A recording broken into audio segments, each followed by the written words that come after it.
제주 지역의 해수욕장 10곳이 일찍 문을 열면서 본격적인 여름의 시작을 알렸습니다.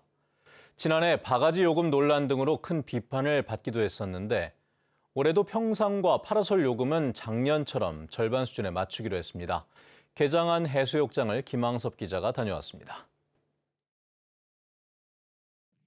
모래밭 위로 노란색 파라솔이 늘어서 있습니다. 아이들은 모래놀이를 즐기며 추억을 쌓고 바다에는 수영복을 입은 피서객들이 튜브를 타고 신나게 물놀이를 즐깁니다. 오랜만에 바다 오니까 물도 깨끗하고 시원하고 애들이랑 물놀이 같이 할 수 있고 뭐 여기 바닷가재도 있고 잡고 애들 구경하고 하니까 더 좋은 것 같아요. 제주에서는 협재와 함덕 등 해수욕장 10곳이 일찍 문을 열었고 나머지 2개 해수욕장도 오는 30일까지 문을 엽니다. 이호와 협재 등 해수욕장 4곳은 다음 달 15일부터 한 달 동안 야간 운영이 이뤄집니다.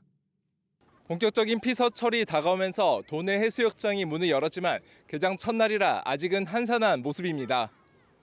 지난해 홍역을 치렀던 바가지 요금 논란을 피하기 위해 해수욕장 평상과 파라솔의 대여 요금은 올해도 50% 내렸습니다. 도내 12개 해수욕장 모두 평상은 3만 원, 파라솔은 2만 원으로 가격을 맞췄습니다. 2만 원에 빌릴 수 있어서 되게 저렴한 가격에 저희 다들 편안하게 지낼 수 있어서 만족하고 지금 보내고 있습니다.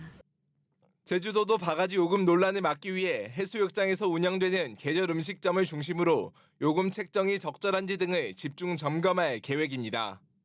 계절 음식점은 우리 위생부사랑 이런 협업을 통해서 지속적으로 저희가 지도 감독을 해나갈 거고요. 파라솔이랑 우리 평상 요금에 대해서도 저희가 행정 지도를 지속적으로 해나가겠다는 그런 말씀을 드리겠습니다. 제주 지역 해수욕장 이용객은 지난 2016년 400만 명을 돌파한 이후 지난해 100만 명 수준으로 떨어졌습니다. 특히 지난해에는 비싼 평상 요금과 배달 음식 금지 등 갑질 논란으로 전국적인 비판을 샀는데 이번 피서철에는 바가지 요금 논란에서 벗어날 수 있을지 주목됩니다.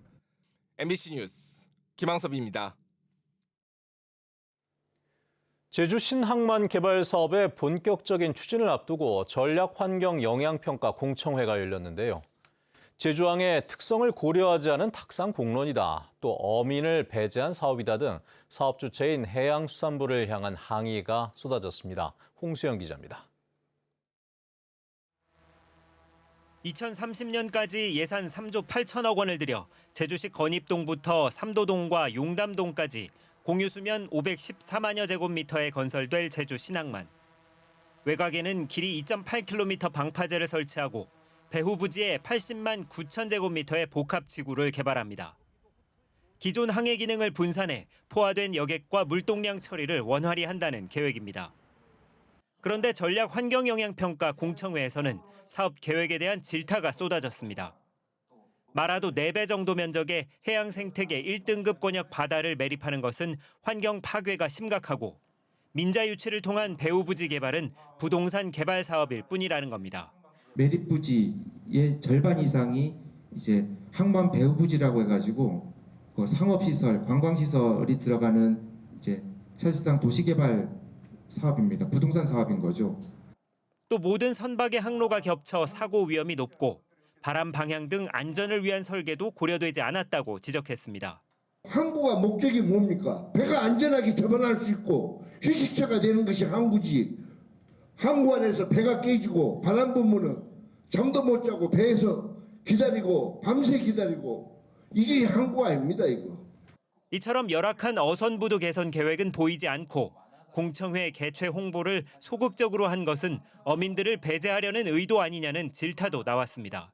실질적인 피해 당사자인 우리 어민들한테는 아예 공지도 없이 그냥 똑같이 주민들하고 똑같이 이렇게 이야기를 하는데 생업의 털을 잃게 될 해녀들의 불안도 큽니다.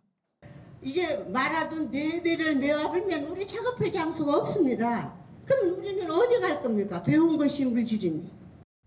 해양수산부는 선박의 통행 위험성을 다시 검토하고 법적 절차에 따라 어민 피해를 보상하며 사업비의 35%에 해당하는 민간 투자는 제주도의 이익이 될 수 있도록 관리하겠다고 밝혔습니다.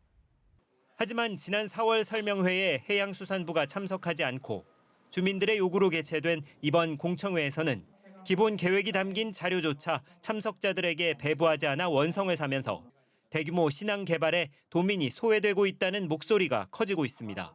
MBC 뉴스 홍수현입니다. 전기차는 만약 불이 나면 쉽게 끌 수 없어 대형 사고로 이어지는 경우가 많은데요. 특히 바다 위를 다니는 배에서 불이 나면 화재 진압도 쉽지가 않습니다. 차를 자주 싣고 다니는 우도 선박에서 대응 훈련이 펼쳐졌다고 하는데요. 이따금 기자가 다녀왔습니다. 우도에서 성산항으로 가는 선박. 배에 실린 전기차에서 연기가 솟아오릅니다. 화재가 발생했습니다. 자체 소화 중이나 불이 꺼지지 않고 있고 위치는 성산항 동방 0.41 해상입니다. 해경대원이 질식 소화 덮개를 씌우고 연신 물을 쏘며 불길을 잡습니다. 헬기로 출동한 구조대원들은 바다에 빠진 승객을 구합니다. 최근 선박을 이용한 전기차 운송이 늘면서 바다 위에서 전기차 화재 대응 훈련이 이루어졌습니다. 배 위에서 불을 다 끄지 못한 전기차는 성산항으로 옮기고 대기하고 있던 소방대원들이 차량을 소화 수조에 담가 진화합니다. 전기차 화재는 열폭주 현상으로 불을 끄기 쉽지 않아 진화에 질식 소화 덮개나 상향식 방사 장치 등 특수 장비가 필요합니다.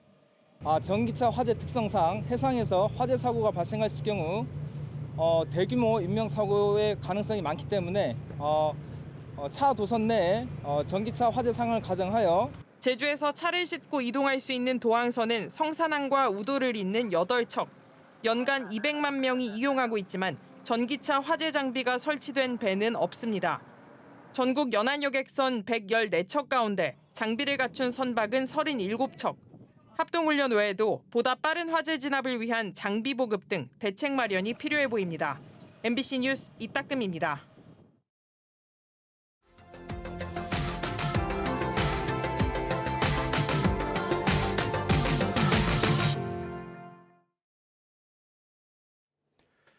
학교 폭력은 전국의 모든 교육 현장에서 겪고 있는 공통적인 문제이기도 한데요. 광주시 교육청이 학교 폭력을 예방하겠다며 CCTV를 지금보다 더 늘리기로 했습니다. 그런데 일선 교사들은 교권 침해 우려가 있다며 반발하고 있습니다. 광주 MBC 김영창 기자입니다. 최근 3년간 광주시 교육청이 실시한 학교 폭력 실태 조사에서 피해 응답률은 조금씩 증가하고 있습니다. 대부분 언어 폭력과 신체 폭력입니다. 학교 폭력을 예방하고 안전한 교육 환경 조성을 위해 광주시 교육청이 CCTV 설치를 확대하기로 했습니다. 광주시의회가 관련 조례안을 통과시키면서 오는 2029년까지 340억 원을 투입해 학교 주차장과 운동장 등 주요 사각지대에 설치할 예정입니다. 폭력의 사전 억제, 조기 인지, 사후 대응에 있어서 효과적인 기초 인프라 시설입니다. 경기도와 강원, 세종시에서도 관련 조례를 통과시켜 CCTV를 대폭 늘렸습니다. 하지만 일부 교사들은 교권을 침해하고 학교 직원들의 활동에 위축을 불러올 수 있다며 강하게 반발하고 있습니다. CCTV로 학교 폭력 유형 중 하나인 언어 폭력과 SNS 괴롭힘 등을 해결하는 것도 사실상 불가능합니다. 차라리 같은 예산으로 학교 폭력 담당 직원을 채용하는 것이 더 효율적이라고 지적합니다. CCTV로 너무 좀 예산들이 많이 들어가잖아요.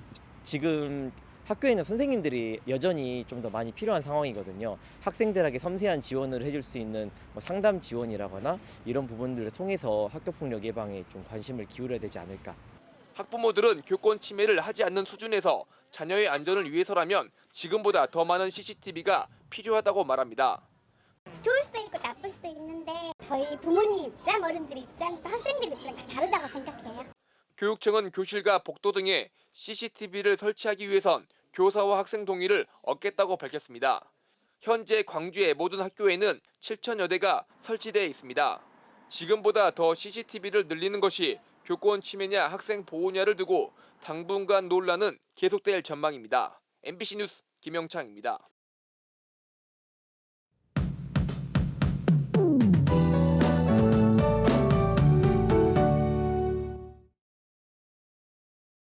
어느덧 한 주의 절반을 향해 가고 있습니다. 수요일인 오늘은 햇살이 비치면서 맑은 하늘이 펼쳐지고 있습니다. 오늘 아침 최저 기온은 21도로 시작해서 낮 최고 기온은 29도까지 오르겠는데요. 계속해서 기온은 점차 오르겠고 모레에는 30도 안팎까지 오르면서 다소 무더운 날이 이어지겠습니다. 계속해서 초여름 더위가 이어지는 만큼 건강관리 잘 챙겨주시기 바랍니다. 어제까지 이어지던 비의 영향으로 오늘은 구름 낀 가운데 대체로 맑은 날씨가 이어지겠는데요. 햇볕도 강해서 자외선 지수 매우 높은 수준 보이겠습니다. 오늘 외출하실 때 자외선 차단 잘 해주시기 바랍니다. 지역별 자세한 기온 살펴보겠습니다. 오늘 아침 현재 기온은 북부 지역 21도로 시작하고 있습니다. 서부 동부 지역 20도, 남부 지역은 21도로 시작하고 있습니다. 낮 최고 기온은 북부 지역 29도, 서부 25도, 남부 지역은 26도로 예상됩니다. 도서 지역도 구름 낀 가운데 맑은 날씨가 이어지겠고요. 기온도 점차 올라 다소 후덥지근한 날씨가 이어지겠습니다. 다만 짙은 안개와 함께 곳곳에 이슬비가 내리는 곳이 있어서 교통안전에 유의하셔야겠습니다. 오늘은 달의 인력이 강해지는 시기입니다. 특히 만조 시간대에는 해수면이 더 높아지겠는데요. 해안가에서 저지대에서 침수 피해 없도록 각별한 주의가 필요하겠습니다. 계속해서 기온은 점차 올라서 무더운 날이 이어지겠습니다.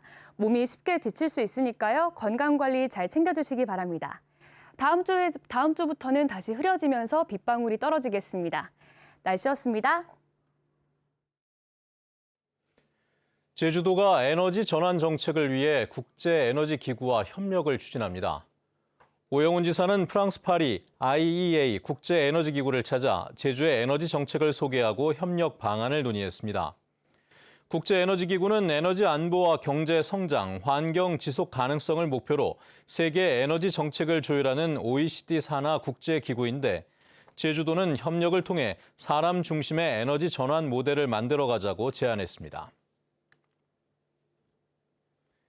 한라산 1100도로와 516도로에 친환경 태양광 가로등이 설치됩니다. 제주도는 예산 3억 2천만 원을 투입해 전기 미공급 지역인 한라산 1100도로와 516도로 2개 노선에 태양광 가로등 42개를 설치합니다. 제주도는 작년과 재작년 평화로에 태양광 가로등 27개, 516도로에 5개를 시범 설치했고 한 대당 연간 0.1톤의 탄소 절감 효과가 있어 올해까지 사업이 마무리되면 연간 7.4톤의 탄소 절감 효과가 기대된다고 밝혔습니다. 신혼부부와 청년 주거비 부담을 덜어주기 위한 정책이 시행됩니다. 제주도는 공공임대주택에 입주한 신혼부부를 대상으로 월 임대료 가운데 3만 원을 제외한 금액을 전액 지원한다고 밝혔습니다. 또 전용 면적 85제곱미터 이하, 매매가 6억 원 이하의 주택을 구입한 신혼부부와 자녀 출산 가구에 대해 주택 구입자금 대출 이자를 연 1.5%까지 지원합니다. 지원 신청은 정부24 누리집을 통해 할 수 있습니다. 단체 관광객에게 지역 화폐를 제공하는 인센티브 제도를 개선해야 한다는 지적이 도의회에서 나왔습니다. 제주도 의회 예산결산특별위원회에서 홍인숙 의원은 공항에 도착한 관광객에게 지급되는 탐나는 전이 여행이 끝난 후 다른 사람에게 양도되거나 장기간 사용되지 않아 예산 낭비와 부정수급 우려가 있다고 지적했습니다. 따라서 다른 지자체처럼 체류 기간 중 사용을 유도하고 미사용분을 회수할 수 있는 보완책이 필요하다고 강조했습니다. 초등학교 교사가 학생들에게 폭언을 했다는 주장이 제기됐습니다. 제주시 교육지원청은 초등학교 교사가 학생들이 자신에 대한 이야기를 했다는 이유로 불러낸 뒤 자신을 흉기로 찌르고 싸우자는 발언을 했다는 신고가 접수돼 조사를 진행하고 있습니다. 해당 교사는 학부모들이 분리 조치를 요구하자 휴가를 낸 상태인데 학교 측은 학생들을 심리치료하고 교사를 인사조치할 예정입니다. 제주도와 프랑스 최고 권위의 예술기관인 예술할리머니 교류 사업을 진행합니다. 오영훈 지사를 단장으로 한 제주도 방문단은 프랑스 예술할리먼을 방문해 예술 교류 프로그램 추진과 프랑스 할리먼의 예술 아카데미 프로그램의 제주 유치 등 실무 협의를 진행했습니다. 로랑 뿌티지라르 프랑스 할리먼 사무총장은 풍부한 자연과 문화 자산을 가진 매력적인 제주와 예술 교류의 새로운 장을 열 수 있을 것으로 기대한다고 밝혔고 오영훈 지사도 제도와 행정적으로 적극 지원하겠다고 말했습니다. 이재명 대통령의 송미령 농림축산식품부 장관 유임 결정에 농민단체와 지역 정당이 반발했습니다. 전국 농민의 총연맹 제주도 연맹은 성명을 내고 송미령 장관은 양곡관리법 등 농업민생사업법을 막아서고 쌀값 대책으로 국내 벼재배 면적을 강제로 감축하려는 황당한 정책을 펼친 인물이라고 규탄했습니다. 민주노동당 제주도당도 성명을 통해 농지 규제 완화로 쌀 생산 기반을 파괴하고 내란을 방조한 내란 장관이라며 유임 결정 철회를 촉구했습니다.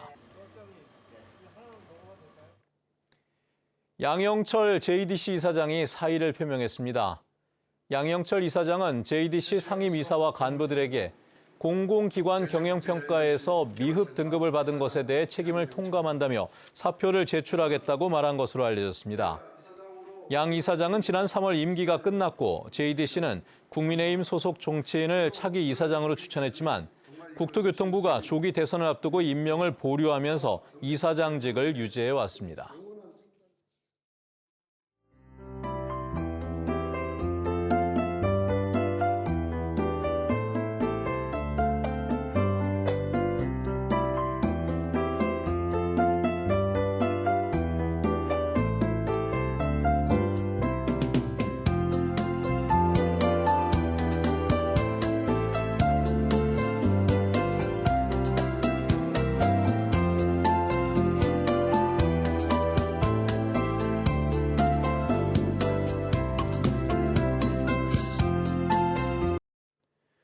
네, 뉴스투데이 제주를 마칩니다. 시청해주신 여러분 고맙습니다.